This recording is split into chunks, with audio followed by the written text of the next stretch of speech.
My friends, imagine a scene that challenges everything you've learned from history books and what the news tries to push into your mind every day.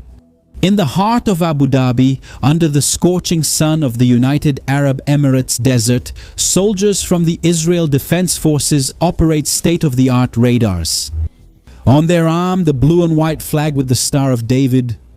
On the horizon, a tsunami of 560 ballistic missiles and more than 2,250 Iranian drones crossing the sky toward the glass skyscrapers of Dubai. This wasn't a science fiction movie. This happened in the West's war against Iran. And for the first time in human history, an Iron Dome system was sent to provide operational protection to an Arab neighbor against a common enemy. The impossible happened. The taboo was shattered, and what we're seeing is the birth of an integrated regional defense architecture, where the survival of Dubai is as vital to Jerusalem as the security of Tel Aviv. The Abraham Accords, which many said were just diplomatic paperwork, have been baptized with steel and shed blood. Israel didn't just send machines, it sent its best Paraguayan operators to ensure that the symbol of Gulf modernity wouldn't be turned into rubble by the right-wing theocracy. And to understand the magnitude of this event, we need to dive into the mathematics of chaos that Iran tried to impose on the region. But now subscribe to the channel, turn on the notification bell, and like the video. It takes a lot of work to make this. During the so-called Operation Lion's Roar, the Ayatollah's regime launched a saturation attack designed to grind down any defense, conventional air defense. They fired Shahed drones, which are essentially flying mopeds, all loaded with explosives, along with cruise missiles that fly close to the sea to avoid radar. The goal was simple: to deplete the stock of interceptors, and this is where what I call the kinetic problem comes in. Each Iron Dome interceptor missile, the famous Tamir, costs between $30,000 and $50,000. Iran, on the other hand, launches drones that cost about $20,000. At first glance, it seems like a balanced equation, but the reality is harsh, my friends. To ensure the destruction of a single drone, the doctrine requires firing 2 Tamir missiles. Do the math with me. You spend $100,000 on interceptors to shoot down a $20,000 winged lawnmower. The ratio is 5-to-1. Iran wasn't just trying to blow up buildings.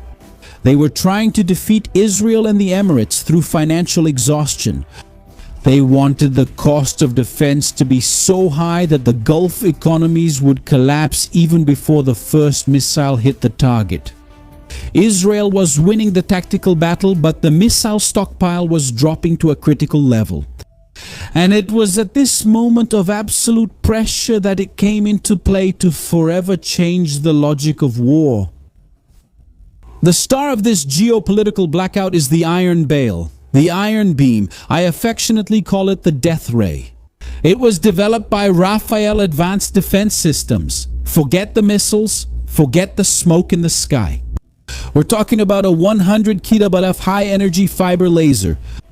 The Iron Beam doesn't fire a projectile, it projects a concentrated beam of light with coin-sized precision from kilometers away. It focuses heat on a specific point of the drone or missile structure until the material collapses or the fuel explodes. The destruction time is measured in seconds, but here's a revelation that will make you understand why Iran went into total panic.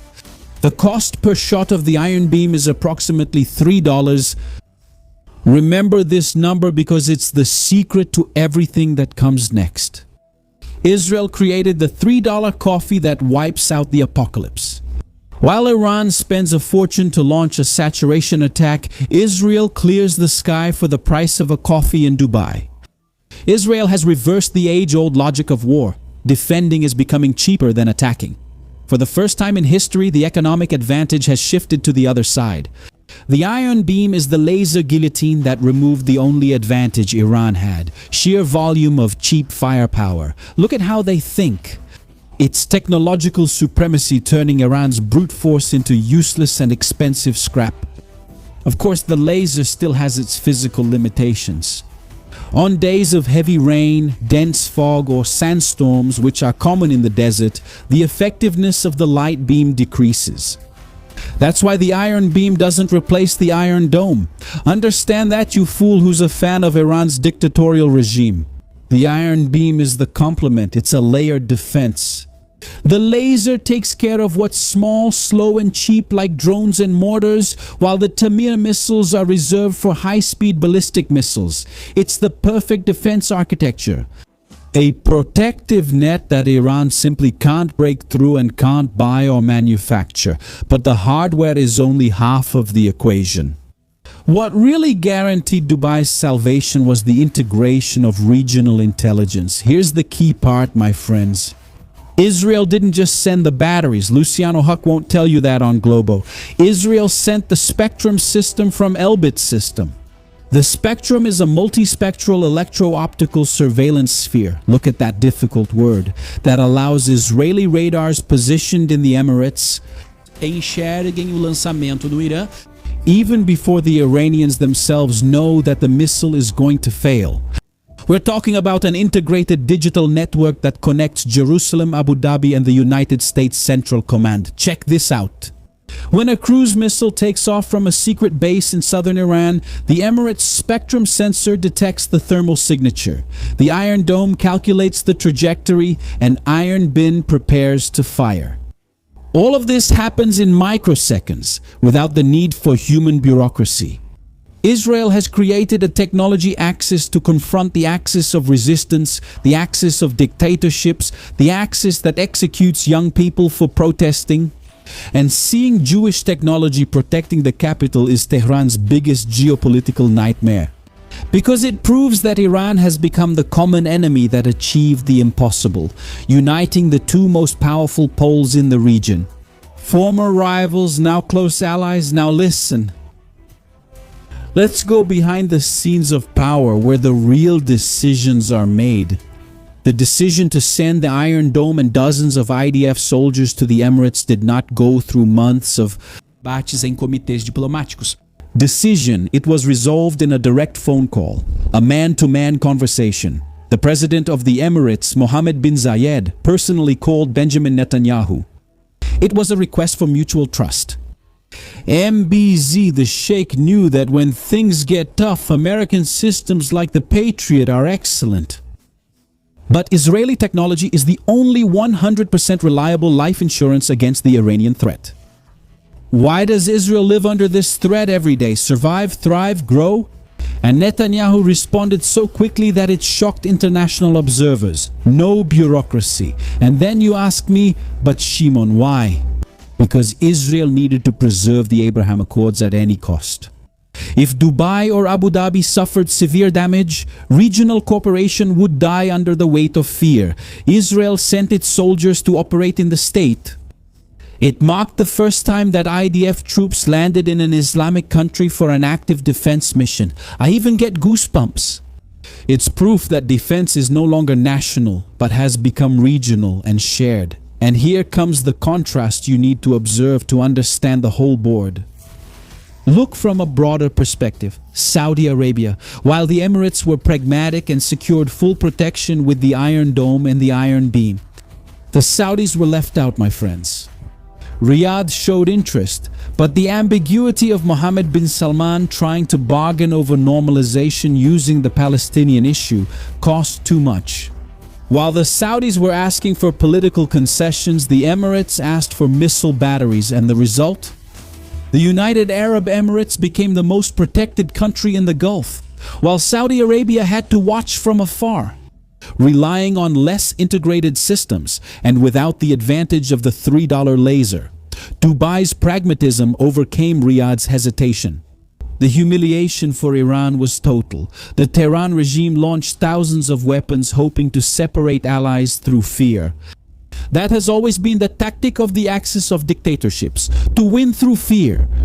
They wanted to show that Israel couldn't protect anyone and that the Emirates were vulnerable because they had become allies.